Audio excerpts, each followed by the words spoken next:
There's a new documentary investigating the Sussexes titled Where Did the Money Go? Hey, it's the husband formerly known as Prince. Any luck getting a job? They had me driving for Uber Eats, but there were too many damn rules. Don't touch the food, don't taste the food, drive on the road. I'm sorry, rowdy way. If you think about it, Meghan got everything she wanted. She got the husband, she got the children, she got the HR rate, she got everything that allowed her to rise up and to have that global recognition that we know how badly she wanted that. Having stepped away from the British royal family with the declaration of wanting a normal life, Meghan and Harry now face an unimaginable prospect: being arrested by US federal authorities. They can no longer play the role of victims or maintain the image of a wounded couple, not when suspicious tax documents related to their Archerwell brand international cash inflows and signs of money laundering have triggered scrutiny by US financial regulators.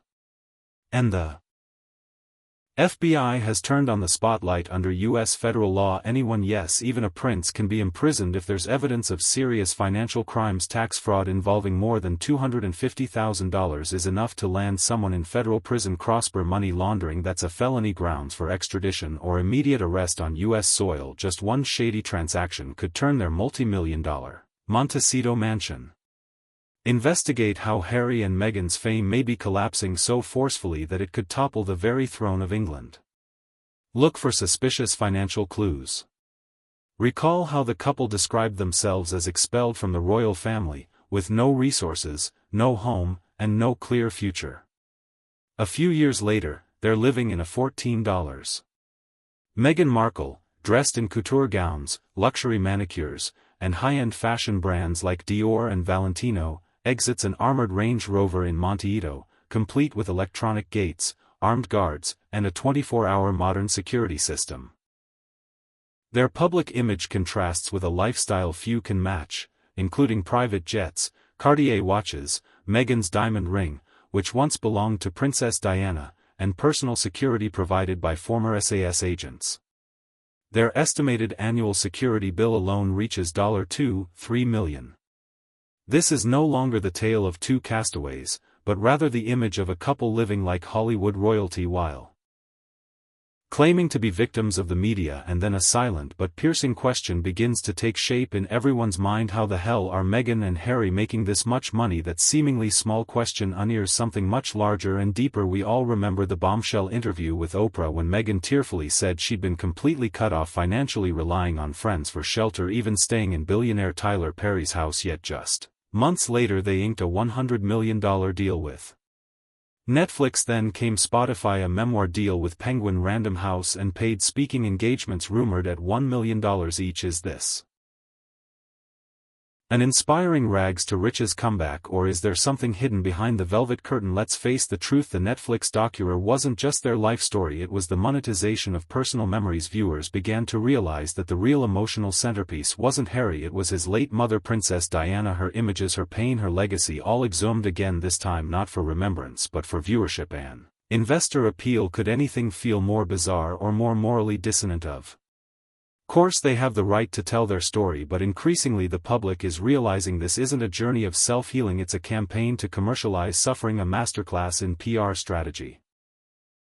Crafted by the sharpest branding minds in Hollywood, what was once described as loneliness inside the palace has now become the material for memoirs, podcasts, and even a luxury jam brand called American Riviera Orchard. From personal tragedy they've built a business empire, but as the empire grows so does its shadow. Archwell, their nonprofit foundation, was once flagged for late tax filings, prompting the state of California to temporarily freeze its fundraising abilities in Europe. German authorities quietly launched an investigation into murky expenses linked to the Invictus Games. Reports suggest up to 24% of the budget went missing without explanation. Then there are the large opaque payments from the charity to friendly PR firms, some of which are rumored to be tied to political campaigns in the US. The story of Meghan and Harry once moved millions, but now it leaves a chill. And when we zoom out and look at the entire picture, from the tears in the Oprah interview to the Golden Gate of the Montecito mansion, that same question circles back, whispering with a razor-sharp edge: how the hell are Meghan and Harry making this much money? That question, seemingly innocent, turns out to be the key to a still unanswered maze between compassion and exploitation. Between fame and manipulation, where is the real line? The silent storm. FBI and tax authorities launch investigations. A quiet storm is brewing around the names Harry and Meghan. Not as loud as their red carpet appearances, not as glamorous as their Vogue spreads or soul-healing podcasts. This time it's the silent presence of individuals in suits with agency badges stepping out from top financial offices in the UK and the US. They've come to ask, where did the money come from? Where did it go? And is there's something murky lurking behind the spotlight? Whispers have been circulating within insider circles in London. Specialists from Her Majesty's Revenue and Customs (HMRC) are said to be quietly gathering data on revenue streams linked to the Archewell Foundation, the charitable organization under Meghan and Harry's name. At the same time, across the Atlantic, the IRS has begun cross-referencing their tax filings with records from subsidiaries, publishers and organizations that paid for speaking engagements. The central question isn't how much money, but rather through which channels did the money flow. What drew the attention of financial watchdogs wasn't just the complexity of income sources but the inconsistencies across reports. In a Shawwa Wells 2022 filing, several anonymous donations worth millions of dollars appeared without clearly identified sources. Meanwhile, documents from a private company registered in Delaware linked to Harry's team showed funds swiftly circulating through accounts in the Cayman Islands and Luxembourg. The term shell company has started appearing in internal reports. Some financial institutions suspect at least 3 companies were established to convert commercial earnings from book royalties and media contracts into charitable contributions, thus allowing for tax reductions or easy legalization. This tactic isn't new among the ultra-rich, but when it involves a couple who publicly claim to fight for transparency and fairness, it instantly becomes a highly suspicious blind spot. What must be emphasized is this: Harry and Meghan's lifestyle is extremely costly. Just their annual security expenses are estimated at $2 to $3 million according to former palace staff. Add to that the Montecito mansion operating and maintenance costs, private jet flight stylists, assistants, lawyers and a full-time PR team. Despite the lucrative deals they have signed, financial analysts are beginning to wonder, is that really enough, or is there another stream of money quietly flowing into their pockets that the public has no idea about? Some of Archewell's tax returns were submitted late and appeared to be amended from their original versions. Meanwhile, donation reports failed to match internal expense records, especially large sums paid to strategic media firms, at least one of their which had previously worked on political campaigns. These seemingly minor irregularities, when pieced together, have led auditors to suspect, is there a sophisticated money laundering network hidden behind the veil of charity and media content? And then what disturbs the public most is the increasingly evident lack of transparency. When they first left the royal family, Harry and Meghan spoke of healing, overcoming trauma and starting over. They moved audiences to tears, but now, after the spotlight has lingered long enough, those emotional narratives have been replaced by silence. No more storytelling, only contracts, income sheets, LLCs and puzzling expense lines remain. Several former financial advisors in the industry have publicly asked, if everything is legal and transparent, why doesn't Archewell publish independent audits like other reputable nonprofits? Why aren't all commercial earnings fully disclosed, and why are the affiliated companies registered in known tax havens? Harry and Meghan have built an entire brand around being victims of a cold royal institution, of brutal press, of racism and of stifling traditions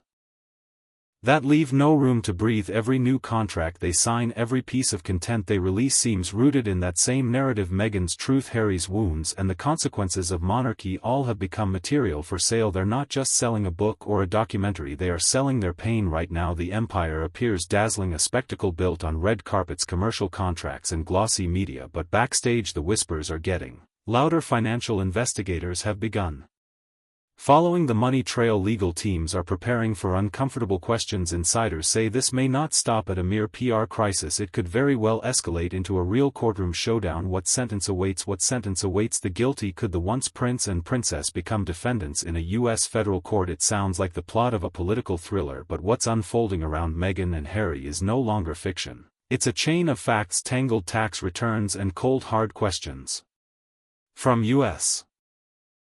financial authorities, because America, unlike Buckingham Palace, makes no room for pity in its criminal code. If there are signs of tax fraud, whether it's an individual or a glamorous charity, they will be investigated, prosecuted, and if necessary handcuffed at their residence and with tax discrepancies exceeding $250,000. Harry and Meghan are officially in the danger zone. That's the threshold that separates administrative error from a federal crime. Well, the name once heralded as a humanitarian fresh start is now being scrutinized by financial circles like an octopus with shadowy tentacles. Anonymous donations, convoluted transactions between interlinked business entities and delayed tax filings are all thickening the file of suspicion. Money laundering is now the most pressing risk facing the Sussexes. If it's proven they intentionally used shell organizations to legitimize illicit income, the case will be handed over to the Department of Justice, and that means federal criminal charges with sentences of up to 20 years in prison. To make matters worse, U.S. law doesn't require Meghan and Harry to have prior offenses. All that's needed is solid evidence and internal email, a covert contract, or international transfers not properly declared, and if that happens they won't need to leave the U.S. to be arrested. A subpoena can be issued by a federal court in a matter of days, and media pressure is meaningless because in America fame holds no sway in a courtroom. The real question is, if Meghan and Harry are arrested, what happens to the British royal family? Though they've unplugged, their shadow still looms over the monarchy, and King Charles, already struggling with illness and a media storm, won't be able to look the other way. A federal prosecution targeting the former Duke of Sussex won't be just another scandal, it could spark a constitutional crisis. Right now Meghan and Harry no longer control the narrative like before. The media once wept with them, now South Park, Chris Rock and a parade of comedy shows mock them as opportunists pretending to be victims. When the public starts laughing at a tragedy that's been replayed too many times, that's when the victim mask starts to crack. If all accusations are proven true, the Sussexes won't just face the law, they'll face total collapse, their personal brand wiped out, media partners fleeing, and their image as royals with purpose turning into a global cautionary tale. If the financial allegations against Meghan and Harry are confirmed, Buckingham Palace won't be able to stay out of the political media earthquake. The scandal wouldn't just tarnish the reputation of a former royal, it would seriously threaten the image of the entire British monarchy, which has been trying to modernize and rebuild public trust after a string of upheavals. A former heir to the throne suspected of money laundering and tax fraud in the U.S. Nothing could cut deeper into royal dignity. Royal experts have begun whispering a phrase once thought impossible: permanent title revocation. If things worsen, Harry could very well face a parliamentary motion to strip him of both his title as Prince and Duke of Sussex. This was floated after the bombshell Oprah interview, but this time, if tied to an international criminal case, the decision may no longer be symbolic, it could be a necessary move to protect the monarchy. And what about the two children, Archie and Leet? Technically both remain in the line of succession, but if their parents are convicted or officially cut off from the royal family, there's a strong possibility the monarchy will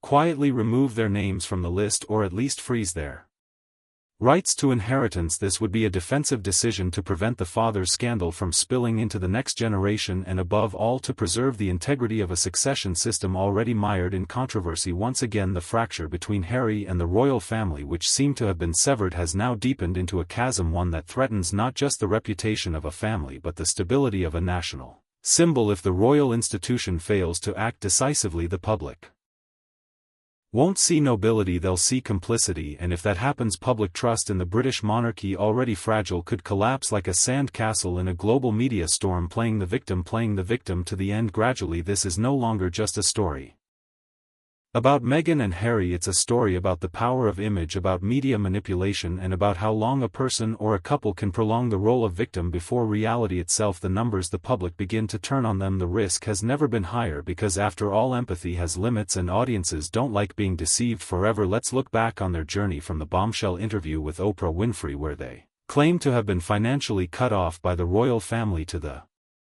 Netflix docu-series The Memoir Spare, and a string of media appearances, podcasts, magazine covers. Everything was expertly produced, every word carefully chosen, every pain point delivered on cue, as if a PR team were behind the scene pressing buttons on a broadcast schedule. But when everything appears too perfectly orchestrated, people start to doubt its authenticity, because if someone is truly hurt, suppressed, rejected, they would want to retreat from the spotlight, not show up repeatedly month after month, quarter after quarter, and each time with a new injustice to recount. The public first sympathized, then got curious, and eventually grew tired. Meghan and Harry turned the royal family, the very institution they claimed to have broken away from, into a gold mine of endless content. They used stories from behind palace walls as media material, and not once were those stories independently verified. Everything was based on feelings. What I heard, someone told me, vague but emotionally charged, a fantastic product to sell but a nightmare for the truth. The betrayal lies in that they didn't just leave the royal family, they exploited the very crest to boost their own brand. They denounced the old system yet still used the titles Duke and Duchess on every invitation, every contract. They said they didn't need the throne but used its glow like an artificial sun for their new careers. Every time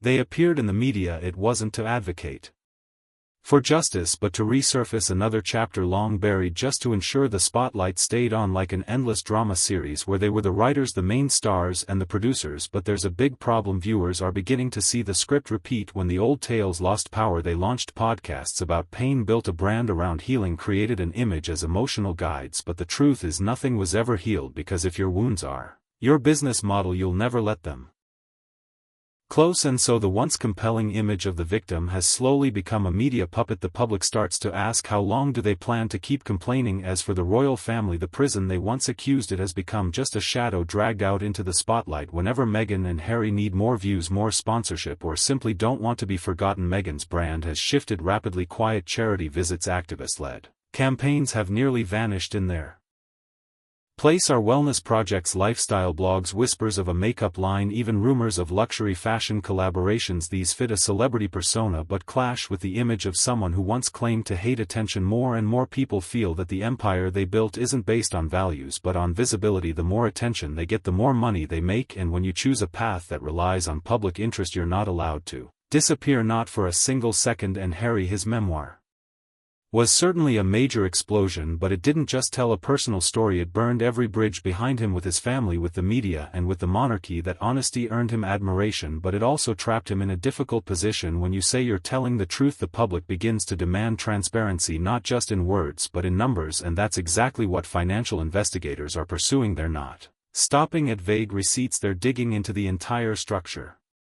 How deals were signed, whose names are on legal documents, where the money came from, which countries it moved through, where taxes were paid, and how much. Rumors are swirling that several income sources are under close examination, not out of jealousy but because the cash flow appears to slip through layers of shell companies, intermediaries, and trusts. And don't forget the power of optics. When you tell the world you are cut off financially and a few years later are living like Hollywood royalty, people will ask questions, not just public contradictions but red flags for legal authorities. Because when you build $1 million brand on pain and lack, the last thing you want is for the tax office to start asking questions. Two questions are emerging: what's the real goal, what's the branding strategy, and is the money trail truly transparent? The suspicion doesn't stop at what they're doing but extends to who they're doing it with, who manages them, the people behind the scenes. Are they merely PR pros, or are they financial architects capable of moving money through legal loopholes unnoticed? Because if something shady is going on, it's almost certainly not accidental. These kinds of operations require coordination, clear structure, and usually involve more people than just two familiar faces on camera. And that's why this entire story is no longer just tabloid gossip. It's becoming a serious financial case study for the modern age.